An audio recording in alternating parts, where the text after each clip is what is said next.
Good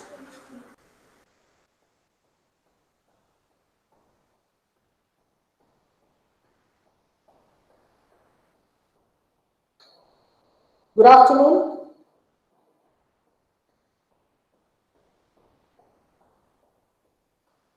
Can anyone raise the hand if you are able to listen to me?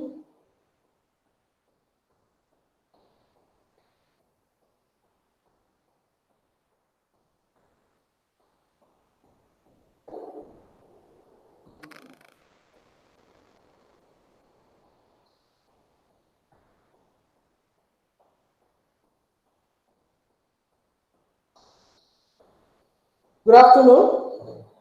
I am Dr. Vijay.H.Kalmani, Principal of Jain Polytechnic, Belgaum. At the outset, I would like to apologize for starting this lecture so late due to technical problems. Well, dear students and other audience, firstly, I would like to welcome you to my first lecture on database management system. Well, this course is intended for third semester computer science and engineering diploma. The objective of this course is to make you understand the basic concepts of database management. Well, in this session, I'll not be taking much of your time, but another 10 minutes lecture will quickly wrap up our introduction class. Well, in this modern world, database has become a very essential component for our day-to-day or frequently events that trigger in our life. Nowadays, everybody, through their cell phones, go and search so many things on the net. When you open google.com, you start searching so many things. When you start searching those data, somewhere this information is going to be stored on some servers. And when you search this, when you get the results, you try to browse it and try to find more information on this. So this data and information are interrelated. So traditionally, this database consists of data and information. So I would like to just switch on to the slide here.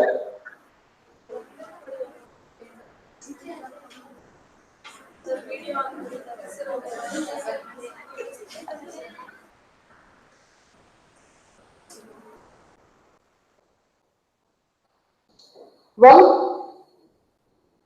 in this course, database management system, that is 15 CS33T, I'll be dealing with 3 units: Unit 1, Unit 2, and Unit 3 of your syllabus. The Unit 1, I have again categorized it into 2 parts. That is, A part, I'll be dealing with databases and its users. And in the B part, you will be studying the database concepts and architecture. Well, just to have an outline of this first unit. In this first unit, you'll be having an outline of databases, types of databases, and application.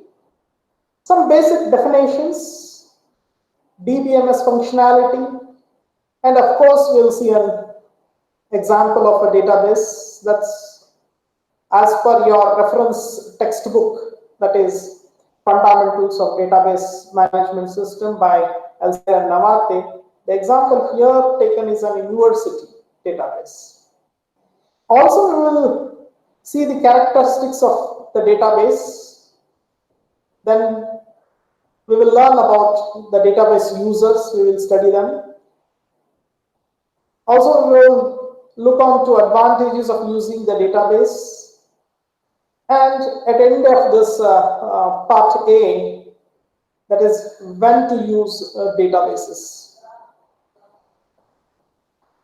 Well, typically, the traditional applications of this database, now the applications mentioned above are all traditional ones for which the use of rigidly structured textual and numerical data suffices.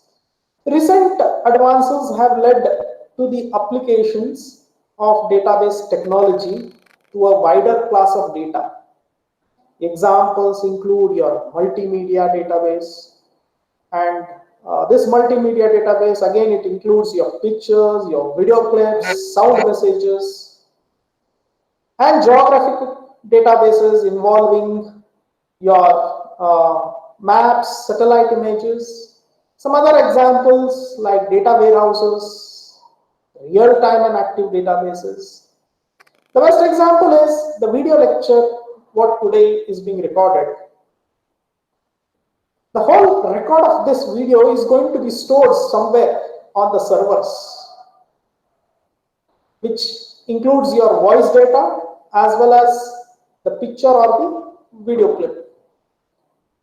And sometimes some people around are going to extract this, search for this, and view it. So you are again retrieving the data here whenever you need it. Well, to begin with, let me go through some basic definitions before we go with this database management system. When you say a database, this term is often used rather loosely to refer to just any collection of related data. Data is nothing but known facts and figures. Well, Elsewhere and Navate, in their textbook, in addition, they say that in addition to being a collection of related data, a database must have the following properties. That is, the first property is it represents some aspect of the real world called the mini world. So, mini world is some part of the real world about which data is stored in a database. An example here is again student grades and transcripts at a university. Well, it is logically coherent collection of data to which some meaning can be attached. And lastly, it has a purpose.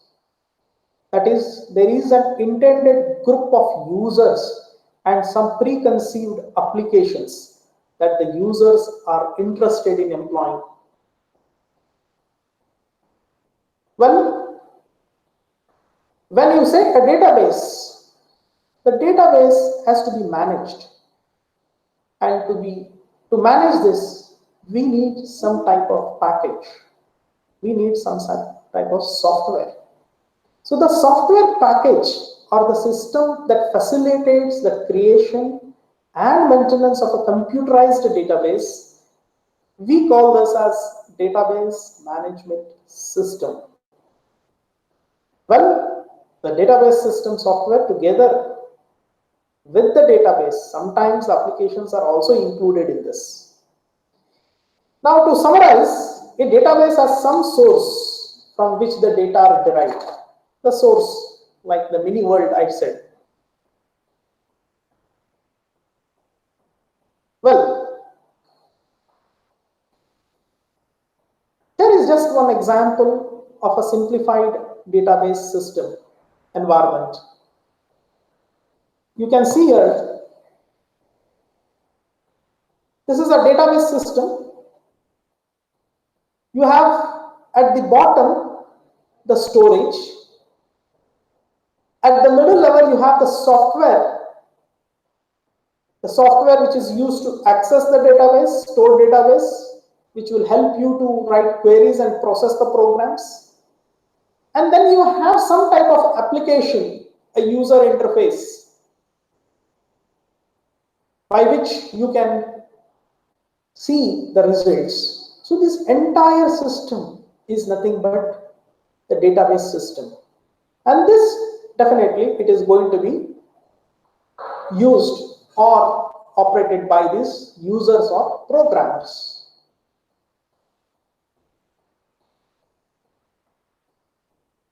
Now, what are the typical DBMS functionalities? Well,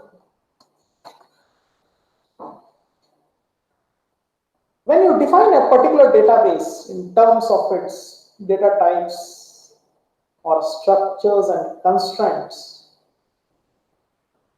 you need to have some manipulating the database.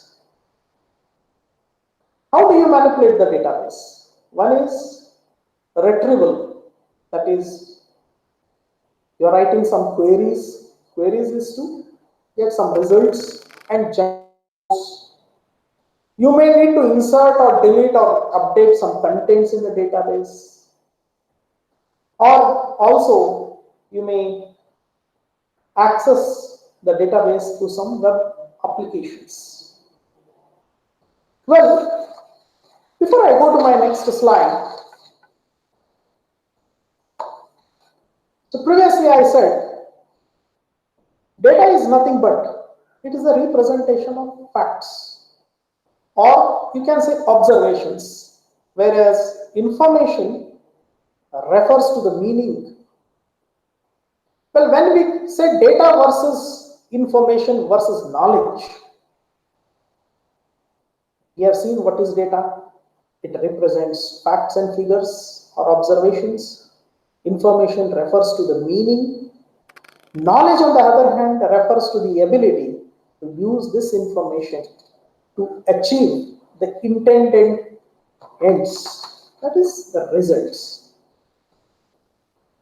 Well, then what is the difference between your computerized or manual database?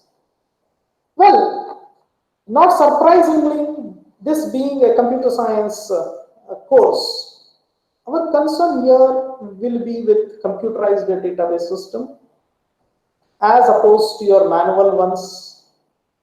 Manual ones, example I can give you, well, in some of the libraries, there is still the manual card issue. In some of the libraries, yes, they have installed open source softwares like Koha and are maintaining their library system. Well, database also, it depends upon the size and complexity. The databases, they run the range from being small and simple to being huge or complex. Huge and complex, you can give an example as such, the Amazon database. You go to Amazon, you order online your products, you buy products. As a seller, you can sell products also. So here, you need to keep track of all these products of the customer and also about the supplier also. So again, just going back to this database management system. Well, by definition, we said a DBMS is a software package or a system that is used to facilitate the creation and maintenance of a computerized database? Well, more specifically, a DBMS is a general purpose software. We can define it in all other ways, like, as I said, specifying data types and data organization, construction, that is the process of storing the data on some medium, maybe a magnetic disk that is controlled by the DBMS. So, and manipulation, that is retrieval, querying, updating, report generation, sharing, where allowing multiple users and programs to access the database simultaneously. System protection, important. It's also an important feature of this database system. When you say system protection, preventing the database from being corrupt when hardware or software failures occur. And lastly, the security protection, that is preventing unauthorized or malicious access to the database. Given all its responsibilities, it is not surprising that a typical database is a complex piece of software. Well, in my next class, I'll be dealing with an example of a university database. I think we are running out of time today, as we have already started it late. So I'll stop sharing this slide. If anyone has any questions, please do feel free to ask me. Thank you.